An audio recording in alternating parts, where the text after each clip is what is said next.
Hiya, welcome to Darren in the Studio. Thanks for swinging by for another video.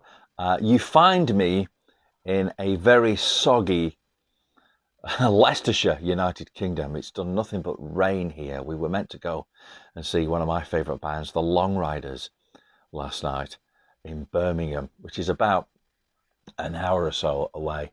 And we hardly got out of the village. We were everywhere is just flooded out. So we panicked a little bit, and I'm afraid £60 worth of Long Riders tickets went down the drain. Unfortunately, it's a shame that the water around here isn't doing the same. But there you go. Anyway, what are we talking about in this particular video? I thought one of the subjects I really wanted to talk about was recordings made available now that were originally intended as radio broadcasts.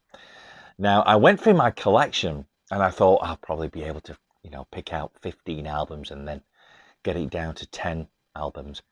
But I was totally wrong, because I got a ton of it on vinyl and a ton of it on CD. And so I've decided to do two videos, and this is going to be the first of two, where everything that I'm going to show you was originally intended for radio broadcast. Now, some of these recordings are commercially available and some of them are not commercially available. You'll get the idea as we go along. But like I said, because I've got so much of this stuff, we've had to do two videos, and this particular video we're concentrating on the BBC. These are recordings made by the BBC for intention to be broadcast on their programs like they used to have in the 80s and 90s, called BBC Radio 1 in concert and things like that. You'll get the idea as we go along.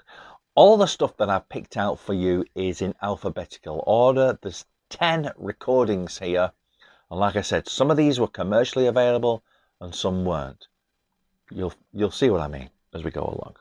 The first one is a very, very rare album, and I've got this as a bootleg, and it's quite rare as a bootleg. Now, this is a CD, and I'm not sure when this CD was, shall we say, made available as a bootleg. This is ACDC. This includes two performances, one from 1976 and one from 1980, although I suspect the 1980 recordings were actually made in 1979, the back end of 1979. One of the main body of this CD, track 5 to 15, would have been the last recordings made, some of the last recordings made live of Bon Scott. 1976, I'm not sure. I'm sure it's England, of course, but I'm not sure where those particular recordings were made. But the 1980, I don't know whether the 1979 or not, were made at the Hammersmith Odeon.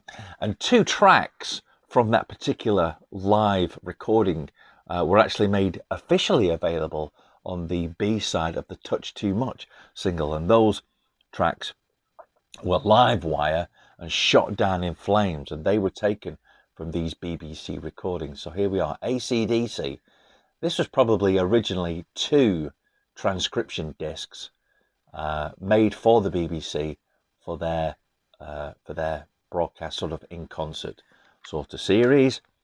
And whoever made this CD has done a really decent job of it, to be fair, because the disc looks great and the cover is good too. I don't think there's any information on the inside. No, it's just blank.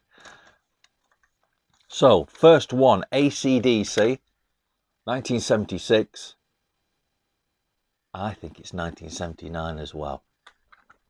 Next up, here's an album that came out in 1994, consisting of recordings made for the BBC by the Beatles.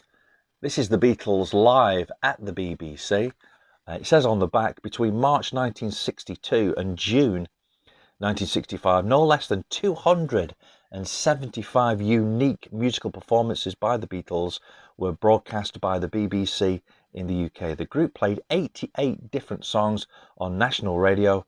Some were recorded many times, 37 were performed just once. And this album features those recordings. It's a triple album, this one, lots and lots of stuff on this particular release. It's on the Apple label through the BBC. It's a triple vinyl album. I think it's a double CD. I'm not sure. But there you go. You see? Looks pretty good, right? That was a cover. There's the inside. 3 vinyl albums. BBC. Recordings made by the Beatles live at the BBC. Next up, we're going for Mark Bolan. Now, Mark Bolan did a lot of work for the BBC in his early career. He was big friends with John Peel, and he used to go on to some of his radio programs and perform music, but he would also perform his poetry as well. And this is a nice little EP that came out in 1987, part of the Peel Sessions releases. This is T-Rex. And of course, at this time, I think they would have been known as Tyrannosaurus Rex. T-Rex, the Peel Sessions. This is out on the Strange Fruit label. Nice little BBC Radio 1 logo there in the bottom. Recorded October 1970. First transmitted the 7th of November 1970. Mark Bolan and Mickey Finn. T-Rex. Jewel, Rider White Swan, Elemental Child, and Son Eye. And on there, on the back, you can see some of the other artists that had their material released on the Strange Fruit label through the John Peel Sessions releases. T-Rex, recordings made for the BBC. We're staying with Mark Bolan. This is a nice little CD that came out in 2013. This is Mark Bolan at the BBC. Nice little double album CD. This is out on the Universal label. I think it's through the BBC as well. I'm not sure. There's disc 1. There's a nice little picture of what would have been one of the original transcription disc labels. Lots and lots of Mark's recordings were made for certain programs and broadcast on certain programs, and some of the programs are listed here. Top Gear, which I think was one of the John Peel programs. The Voice of Pop. Night Ride, which was definitely a John Peel program. That's the show where Mark would just come on and read some of his poetry, and that's featured on here as well. The Sunday Show, the Dave Lee Travis Show, Radio 1 Club, the Bob Harris Show, the Peter Powell Show, and so on and so forth. Mark Bolan at the BBC. Next up for the BBC, this came out in 2007.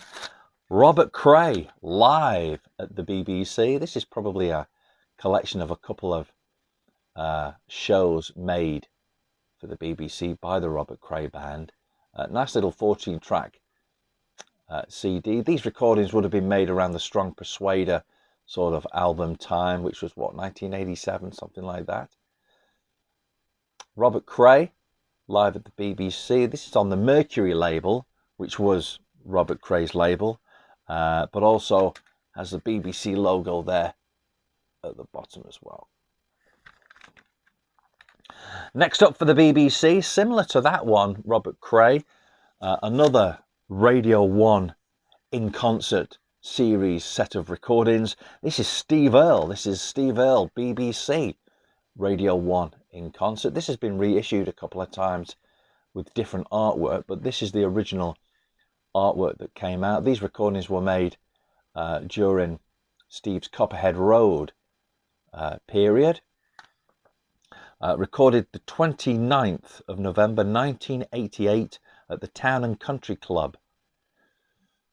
Steve Earl, BBC, Radio 1 in concert. Radio 1 used to be very big on all kinds of music. You would get so many different styles, not only in their concert output, but also in their general sort of output. But these days, Radio 1 tends to be more of what they call these days R&B, music of a black origin, really, which of course is fine, but it tends to alienate a lot of other people. I think Radio 2, here in the UK anyway, is more the station that sort of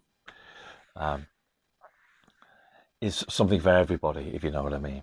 Next up for the BBC. Now here is an original transcription disc. Earlier on, I showed you the ACDC CD, which is a bootleg made from BBC transcription discs.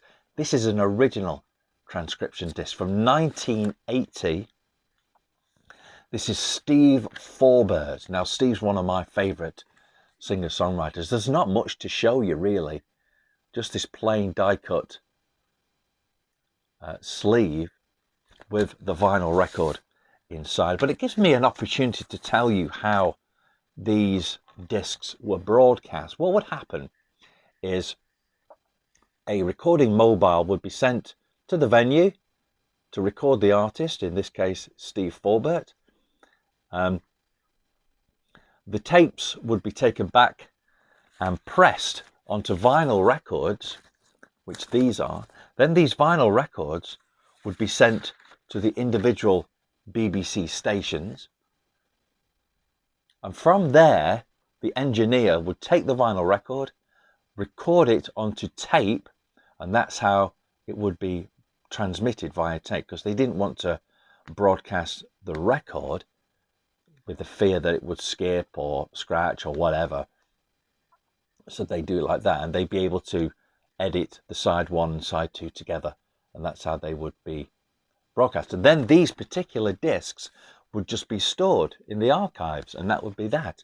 And of course nowadays a lot of these that were stored in the archives, and then subsequently, as the radio stations got rid of their vinyl and stuff like that, ended up in personal collections. These are becoming available now on eBay, and if you look on eBay, a lot of these go for ridiculous prices, hundreds and hundreds of pounds, thousands of pounds in some cases. I picked this up for a reasonable price. It cost me a lot of money, but I still picked it up for a half reasonable price. And it came with a nice little letter from the person that sent me it. And it says, Steve Forbert in concert 227. UK BBC in concert LP recorded live for the BBC Rock Goes to College programme at Lancaster University on the 31st of March 1980. So there you go. Steve Forbert in concert, original BBC transcription vinyl record. Next up, from 1994, continuing with the series of Steve Earl and Robert Cray. These are the Long Riders. This is that band that we were going to go and watch last night. Sadly, we didn't get there. One of my favourite bands, the Long Riders. This is BBC Radio 1 live in concert. Of course, Radio 1 nowadays wouldn't even entertain putting the Long Riders, a Long Riders song, never mind a full concert. This was recorded in 2 particular venues at different times in the band's career. Recorded at the Mayfair Club, Newcastle, 1987, and also recorded for the Andy Kershaw radio show at Chester Rendezvous Club, 1985. From 1994, released the Long Riders, BBC Radio 1 in concert. Next up, this came out in 2016. Nice little triple album from Queen. Now, some of these recordings were previously made available on an album called Queen at the Beeb, which is quite a rare album on the Dojo label. This is on the Virgin label through the BBC. This is Queen on Air. Again, this is a triple vinyl album, and all the pictures that are featured on this collection come from the personal archives of Brian May. There's the track listing. Now, in their earlier career, the first sort of 3 or 4 years of their career as Queen, they recorded for the BBC quite a few times. You've got sessions from February 1973, July 73, December 73, April 74, October 74, and October 1977. So Queen did quite a lot for the BBC, and a lot of these recordings on this album were made available officially for the first time on this. This is Queen on Air, the BBC recordings. Next up, and last but not least, this is probably the one, this is probably my favourite of all these. Back in 1982, BBC Radio 2, which catered more for, I don't know, the older people, if you like. They put out a 7-show documentary over 7 weeks. Each show was an hour long. That wouldn't happen for a start today. You would maybe get an hour and that would be it. But back in 1982, this artist was so popular. Years and years after his death, they did a 7-part series on his life. The program was called Jim Reeves and His Music, and these are the original transcription discs of that radio program. Again, these discs would have been sent to the radio stations to edit down, put onto tape. But the weird thing about this is, because it's a 7-part show, and they probably would have given the broadcaster the opportunity to play the vinyl records on air, live on air, rather than putting them to tape, each half hour is on a different side, obviously. Each side features a half hour of the hour. But the first half hour of program 1 might be on this side, but like the first half hour of program 3 will be on this side. So you've got to figure out which side you've got. And that's probably so they could get all the records together. And if they were playing show number 1, they would put show number 1 first half hour on one turntable and show number 1 second half hour on another turntable, so they didn't have to flip it, if you know what I mean. There are so many. How many records have I got here? 1, 2, 3, 4, 5, 6, 7. 7 records, but I'm missing one because when I bought these, the guy that I bought them from unfortunately misplaced one of the records. So of the 7-part show, I'm missing a couple of half hours, adding up to an hour. I'm missing show 3, side 2 of show 3, and side 2 of show 4. You can see why it could get really sort of complicated. But these are the sleeves that these records would have originally come in. BBC transcription services for the best radio programs. Jim Reeves and His Music. This is disc number 5. It's very, very confusing, but there you go. I hope you enjoyed this video, and like I said, I'm going to have to do another video because I've got other broadcast material, recordings that were originally made for radio broadcasts that are now available officially on CD and record. But I've just got too many of them, so we're going to split it into 2 videos. So that video will probably follow in a few days, time. Thanks for watching. Thanks for swinging by. Don't forget to like, subscribe, hit the bell for notifications. You know the drill by now. And swing by for another one very, very soon, because hopefully I'll have one up here very soon. Take care of yourselves. Take care of each other. We'll speak to you in a bit. Ta-da.